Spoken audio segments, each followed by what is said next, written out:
Aula 1, o que é literatura? Literatura e sociedade, também literatura como arte. Vamos ver? Então, vem comigo. Vamos lá. A literatura é a expressão de conteúdos da ficção ou da imaginação por meio de palavras de sentido múltiplo e pessoal. Você, aluno do primeiro ano do ensino médio do nosso colégio Alfenisa Freire, o que é a literatura para você? Você gosta de literatura? Gosta do mundo da ficção? Geralmente a gente pega, ou vocês já tomaram ciência disso, de que alguns romances, alguns livros, eles foram transformados, foram convertidos em adaptação cinematográfica, ou seja, viraram filmes. Já viram isso? Robinson Crusoe, por exemplo, que é o nosso paradidático de leitura obrigatória. Ele já foi convertido a filme. É filme. Dom Quixote de La Mancha, também. Veja, o que sai geralmente do mundo escrito, do mundo da literatura, ele pode ser convertido em outro tipo de arte, em outra forma de conhecimento. Então a literatura, eu chamo a literatura como um grande canal de libertação. É uma terapia que a gente faz que melhora a alma, né? Quem não gosta de escutar uma poesia? Uma poesia seja recitada, uma poesia em forma de música, meu Deus, quanta coisa linda. A literatura que trabalha a palavra é o seu principal instrumento, fica ligado aí, certo? Pegue seu caderno, se não pegou ainda, pega a sua caneta, anota aí porque eu já anotei aqui, vamos lá. A literatura que trabalha, repito, que trabalha a palavra, assim como o som, a música, a cor na pintura, o movimento na dança, volume, escultura, espaço na arquitetura, ela oferece uma gama de conhecimento para todos nós. A literatura é uma forma de conhecimento, é uma forma de saber. Você aprende mais. E que trabalha as palavras com mais de um sentido. As palavras geralmente são polissêmicas. E aí em todo poema, toda estrutura de poema, na voz poética, geralmente ele é constituído de figuras de linguagem, como metáfora, personificação. O exemplo típico de metáfora, né? Você, mulher, é uma flor. As rochas gritaram para dizer que houve um terremoto. Então você se utiliza dessas ferramentas, desses recursos estilísticos, chamados de figuras de linguagem, para montar a poesia, para se fazer literatura. E literatura, ela se apresenta enquanto forma de conhecimento, observa aqui a seta, enquanto forma de conhecimento, ela se apresenta, ela se concretiza na forma de poema, de poesia, na forma de romance, na forma de conto maravilhoso, por exemplo, e em diversas formas escritas. Literatura, primeiro ano, é a arte da palavra. Ela representa a comunicação, ou seja, quando há aquela ação de emissor para receptor. A literatura, ela é linguagem, ela é formada pelo significante e significado. Veja a aula de português, porque isso está lá. E literatura também, ela é criatividade. A literatura, ela nos lança, ela transfigura a nossa imaginação, ou seja, ela eleva a nossa imaginação do plano objetivo, do plano físico, do plano material, para o mundo da imaginação, para o mundo de fantasia, onde a gente é capaz de expressar tudo o que pensamos, sentimos, tudo que está fotografado lá no nosso inconsciente. Nós podemos converter isso em forma de palavras, e dando mais forma, em forma de poema, em forma de música, em forma de romance, etc. Até aqui está tudo bem? Está tudo bem? Então vamos continuar. Vamos lá. A literatura é, assim, a vida, parte da vida, não se admitindo que possa haver conflito, faltou aqui o quê, né? Que possa haver conflito entre uma e outra. Através das obras literárias, tomamos contato com a vida, nas suas verdades eternas, comuns a todos os homens e lugares, porque são as verdades da mesma condição humana. Veja, literatura e vida. Literatura está ligada com a vida, é parte da nossa vida, porque a literatura, segundo dizia Manuel Bandeira, né, ele disse que é-se capaz de fazer um poema até pelo chinelo, a literatura se tira até do chinelo. E eu complemento e amplio esse saber, dizendo que literatura a gente pode escrever até de um vento que de um vento que a gente sente. Literatura, para mim, ela está em tudo. Ela está na comida, ela está na casa, ela está nas roupas, ela está em um olhar, ela está em gestos. A literatura, ela basicamente se encontra em nossas ações, em nosso mundo cultural. E aí a sociologia é capaz de explicar isso muito bem, certo? Só que nós transformamos isso ao nosso modo. Nós transformamos uma realidade, um pensamento, um acontecimento, segundo a nossa visão de expressão, segundo o nosso modo de ver as coisas. E aí nós incluímos figuras de linguagem, nós incluímos nossos pontos de vista, etc. Para Aristóteles, literatura é mimese, ou seja, é imitação, é a arte que imita pela palavra. Nos diversos gêneros literários que englobam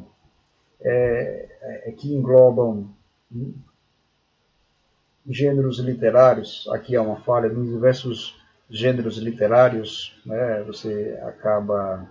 você pode cortar isso aqui, nos diversos gêneros literários dos pontos, englobam-se a literatura infantil, e aí eu lembro de Monteiro Lobato com as suas fábulas, Narizinho, Sítio do Pica-Pau Amarelo, a literatura de cordel, lembro de Leandro Gomes de Barros, foi o cara que iniciou a literatura de cordel no Brasil, depois veio Patativa do Assaré, aqui em Sergipe tem Zezé de Buquim, diversos outros. A literatura marginal, com Ferreira Goulart, com a galera da Tropicália, Gilberto Gil, etc. E diversos outros tipos de literatura. Todos esses tipos de literatura, literatura infantil, literatura de cordel, literatura marginal, a literatura concreta, chamada de arte concreta, são expressões do ser humano, são formas de se expressar um ponto de vista, são formas de se expressar a alma, são formas de libertação. Vamos adiante. As palavras, aí na literatura, vejam, as palavras elas podem ultrapassar seus limites de significação. Tá? Você está num jardim, passeando, e aí você contempla uma rosa. Passa na frente de uma casa e contempla lá uma rosa. E aí a sua mente é levada a associar com outra coisa, com a mulher da sua vida.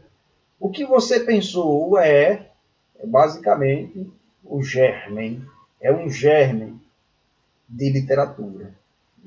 Você está parindo literatura. As palavras elas podem conquistar novos espaços e passar novas possibilidades de perceber a realidade. Transfigurar o mundo objetivo em um mundo subjetivo, de acordo com o meu pensamento, é literatura. E para fazer isso é necessário uma sensibilidade muito grande. Qualquer um de nós pode fazer isso, viu? Qualquer um.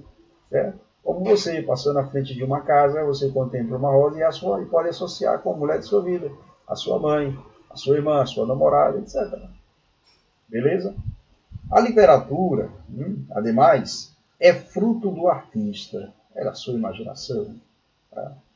É do que ele cria, é das suas impressões, do que ele sente, do que ele vê, do que ele toca, dos seus valores, e aí inclui as suas crenças, e das suas ideias, tudo aquilo que ele, de certa forma, acredita.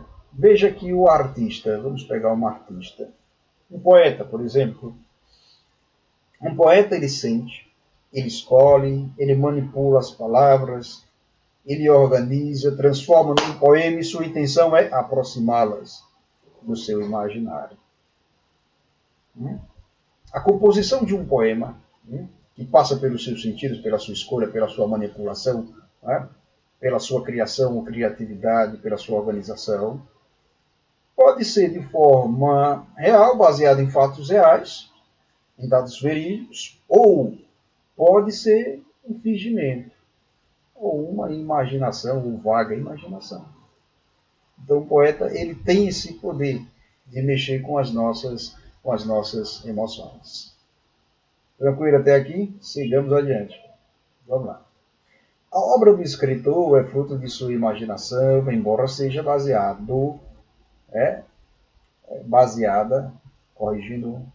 embora seja baseada em elementos reais. Pegar uma obra, um poema de Ferreira Goulart, agosto de 1964. Ferreira Goulart, nesse poema, ele vai falar sobre a intervenção militar, ou ditadura militar, ou regime militar no Brasil. Foi basicamente um movimento que foi contra incursões de movimentos comunistas aqui no Brasil. Os militares tiveram que tomar o poder. E outro ponto é a realização desse trabalho, ela surge então a obra literária. Pode ser um poema, um conjunto de poemas, pode ser um romance, pode ser um livro cheio de contos, e diversas outras formas de se fazer literatura. Sigamos adiante. Literatura e sociedade. A literatura, ela está muito ligada à nossa sociedade, porque antes de estar ligada à sociedade, ela está ligada à escrita. E em sua origem, ela se perde no tempo, não se tem uma data.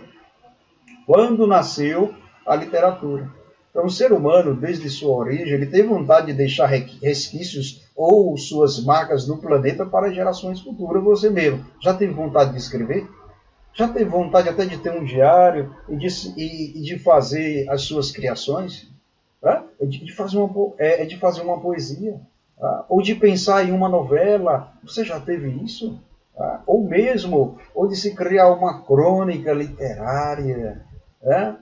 Você já teve isso? Todo mundo já teve durante a infância. Então a literatura, quando ela realmente está ligada à escrita, a literatura ela está ligada à nossa vida, e a literatura ela está ligada à nossa infância e também a um desejo de deixar marcas para gerações futuras lerem, lerem e degustarem. Veja, Carlos Drummond de Andrade escrevia desde a infância, escreveu muita coisa, e está aí as obras dele. Morreu e as obras ficaram. São marcas literárias. As marcas literárias, eu digo, são marcas eternas, marcas que, para aqueles que apreciam literatura, ficam no coração.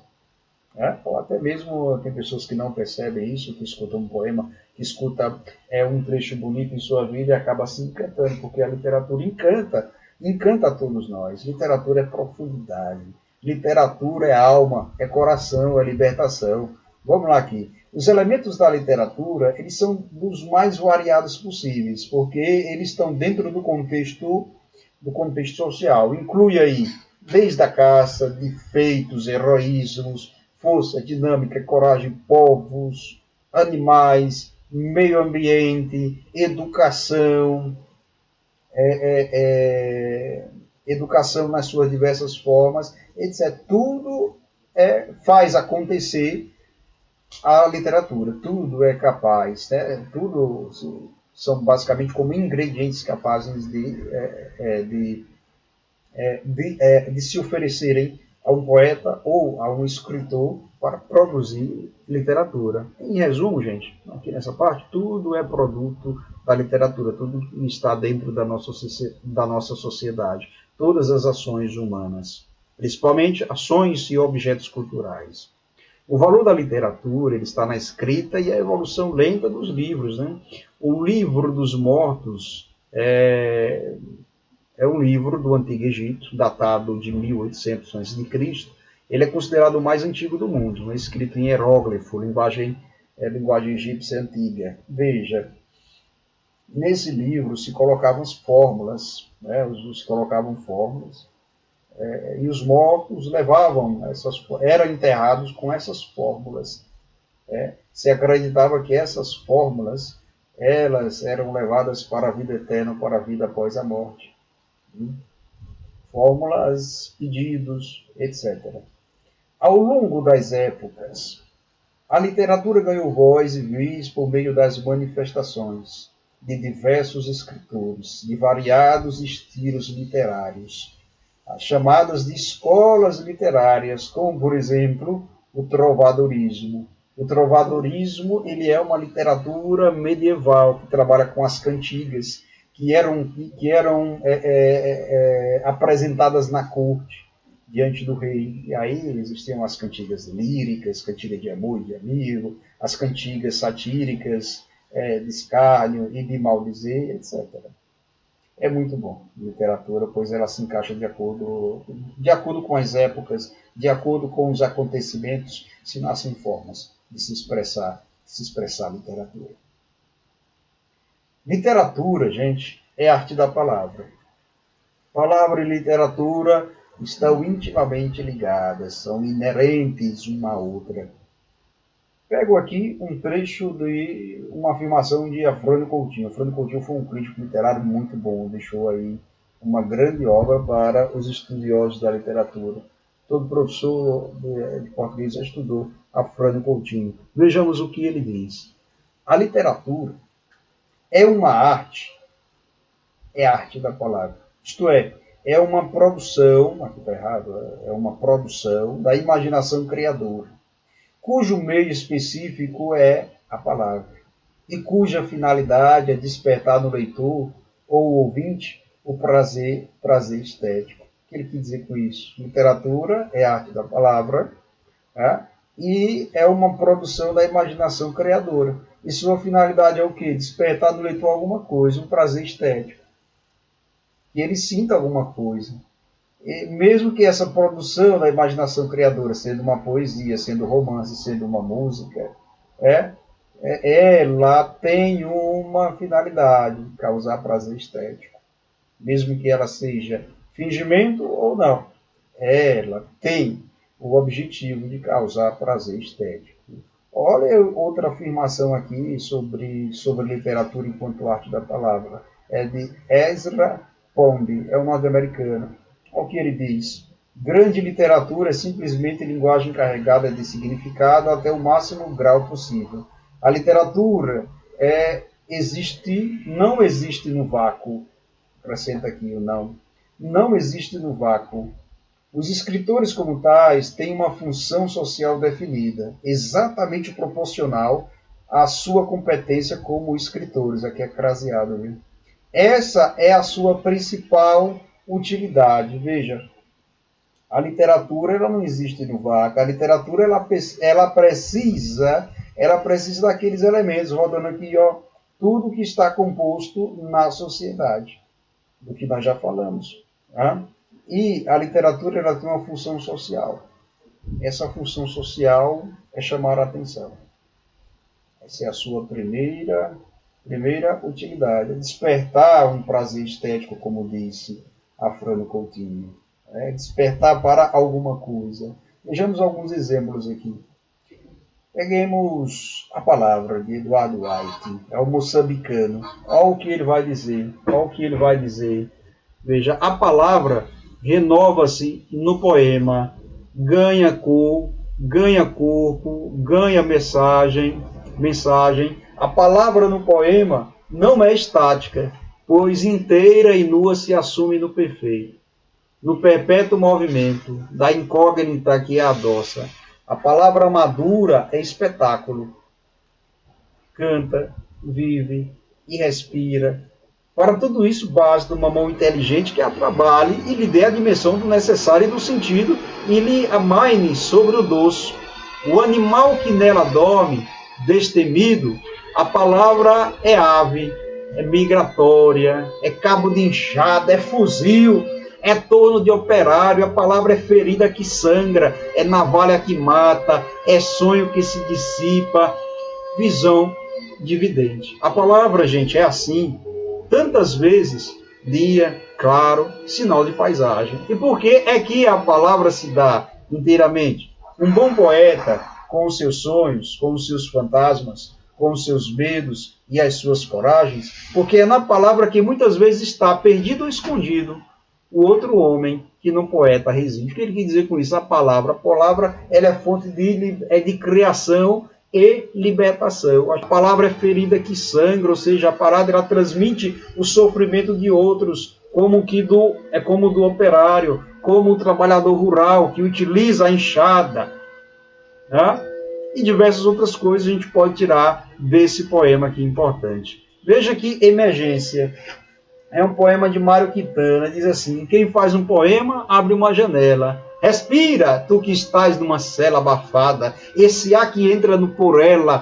Por isso é que os poemas têm ritmo, para que possas profundamente respirar. Quem faz um poema salva um afogado. Mário Quintana. Ele diz que poema, gente, é a janela da alma, certo? E já a poesia é libertação. Olha que coisa linda, viu? Grava esse poema aí no teu caderno, beleza? E o outro último exemplo que eu pego aqui para vocês é a Rosa de Hiroshima. Não poderia deixar de concluir essa aula sem recitar a Rosa de Hiroshima. Vinícius de Moraes compôs esse poema com base no seguinte contexto histórico: Segunda Guerra Mundial, bomba atômica sobre Hiroshima, consequentemente sobre Nagasaki. E aí ele narra, e eu gostaria que vocês relembrassem, vocês já estudaram isso, já viram documentário, já viram algum vídeo, e acompanhassem aqui comigo em cada verso. A Rosa de Hiroshima. Pensem nas crianças, mudas telepáticas. Pensem nas meninas cegas inexatas. Pensem nas mulheres rotas alteradas. Pensem nas feridas, como rosas cálidas. Mas, ó, não se esqueçam da rosa de Hiroshima, a rosa hereditária, a rosa radioativa, estúpida e inválida, a rosa com cirrose, a anti-rosa atômica, sem cor, sem perfume, sem rosa, sem nada. Pense, crianças mudas telepáticas, foi o que realmente os efeitos da bomba atômica causaram nela. Crianças ficaram cegas, perderam os sentidos, tiveram seus corpos, parte de seus corpos desfigurados, outras pessoas morreram na hora, e veja que é semelhante a uma rosa, né? O impacto da bomba. E essa rosa hereditária, que seus efeitos irão ficar para a posteridade. E aqui a gente chega ao fim. Eu espero que vocês tenham compreendido, e na próxima aula nós iremos entrar na aula 2. Muito obrigado. Obrigado pela sua atenção. Fique com Deus. Valeu.